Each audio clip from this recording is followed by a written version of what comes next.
bien sur l'inversé d'hier. Ok. Avec beaucoup de relâchement ici. Ouais. En laissant aller. Sur un cours de tennis, Johan est imperturbable. Joueur de tennis fauteuil depuis plus de 15 ans, il est classé parmi les 10 meilleurs joueurs français. Avec 5 entraînements par semaine, il souhaite maintenant se qualifier pour les JO Paris 2024. Pour moi, Johan, c'est un mec comme un autre. En termes de tennis, c'est exactement la même chose. Je ne change rien sur mon approche. C'est un joueur pro. Je l'entraîne comme un pro. Il est en fauteuil, mais pour moi, c'est comme s'il n'était pas en fauteuil. L'idée, c'est vraiment de le pousser dans ses retranchements, d'aller chercher très loin. Enchaîne le filet. Viens devant, ça va gentiment. Hop, tu viens la jouer, coller. Une deuxième. Et le smash. Tu viens la chercher. Sur le bord du terrain, Julien, un ami de longue date, est admiratif. C'est impressionnant. C'est vraiment impressionnant. L'intensité, la puissance et la force des coups.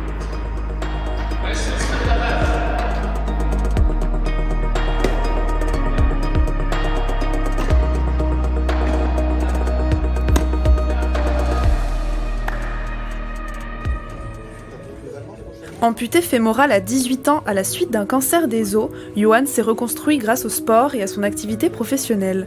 Un parcours que son ami Julien suit de près depuis plus de 20 ans. Je vous avoue que je suis un fan de tennis et le fait qu'il soit champion handisport de tennis c'est quelque chose qui me touche beaucoup et c'est vrai que pouvoir le suivre au quotidien dans son projet sportif c'est quelque chose de très agréable. C'est courageux de par ce qu'il a vécu et il a une vraie force de caractère et de la résilience. Il a fait de son handicap une force.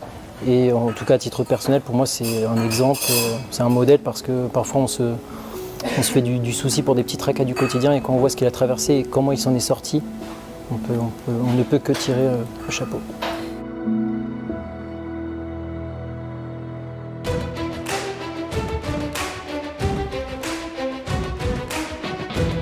Le regard des autres, un sujet qui touche beaucoup de personnes en situation de handicap.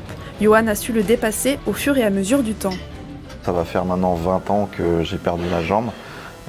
Effectivement, le début a été difficile, il a fallu faire un deuil. J'étais adolescent, jeune adulte. Donc effectivement, le regard des gens à cette période-là était beaucoup plus compliqué pour moi que maintenant. Quand je me fais accompagner de certaines personnes, ces gens-là voient le regard des autres, mais moi je ne le vois plus du tout. Alors au tout départ, vu que je ne le connaissais pas, il y a eu le côté curiosité, beaucoup de questions, etc. Donc c'est pas évident parce qu'on peut mettre mal à l'aise la personne. Et en apprenant à le connaître, en fait, c'est devenu naturel, entre guillemets, je ne fais même plus attention à son handicap. Il y a quelques années, nous étions allés au restaurant ensemble et en sortant, j'ai vu les regards se porter sur nous. Et donc j'ai demandé naïvement à Johan, tout le monde nous regarde, pourquoi tout le monde nous regarde? Et en fait, j'avais même oublié son handicap et il me dit, mais Julien, c'est parce que j'ai ma prothèse en fait. Il y a des personnes qui vont vraiment aller à la rencontre de la personne en situation de handicap, l'accompagner, lui dire que voilà, vous êtes une personne formidable, vous faites vraiment des choses extraordinaires dans votre vie.